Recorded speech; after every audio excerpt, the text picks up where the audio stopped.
నేను ఇప్పుడు చైనాలో ఉన్నాను. మీరు ఇక్కడ చూస్తే కనుక ప్రజలు హ్యాపీగా ఉన్నారు, ఏ జబ్బులు రొచ్చులు లేవు, చక్కగా ఎవరి పనులు వాళ్ళు చేసుకుంటున్నారు, హ్యాపీగా ఉంటున్నారు. సో 11 అవుతుంది రాత్రి టైము.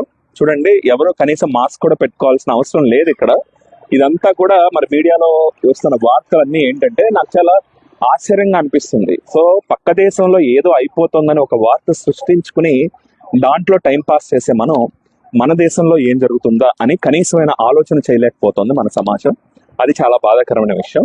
ఇక్కడ గడిచిన 1 సంవత్సరంగా మనం చూసుకున్నా కూడా ఒక 2 నెలలు ఒక రకంగా, 2 నెలలు ఒక రకంగా, 2 నెలలు ఒక రకంగా రకరకాలుగా ప్రజలు ఇబ్బంది పడుతున్నారు. కొన్నాళ్ళేమో కాళ్ళు వాసిపోయి రకరకాల జ్వరాలు వచ్చినాయి, కొన్నాళ్ళేమో డెంగ్యూ కాకుండా ప్లేట్లెట్లు పడిపోయినాయి, కొన్నాళ్ళేమో పెద్ద వయసు వాళ్ళందరికీ కూడా హార్ట్ వీక్ అయిపోయింది, సడన్ గా అలా చనిపోయారు. ఆ తర్వాత యంగ్స్టర్స్ కొంతమంది, సో వయసులో ఉన్న ఆడవాళ్ళు రక్తం చిక్కబడిపోయి సడన్ హార్ట్ అటాక్ లో చచ్చిపోవడం, లేదా యంగ్స్టర్స్ మొన్న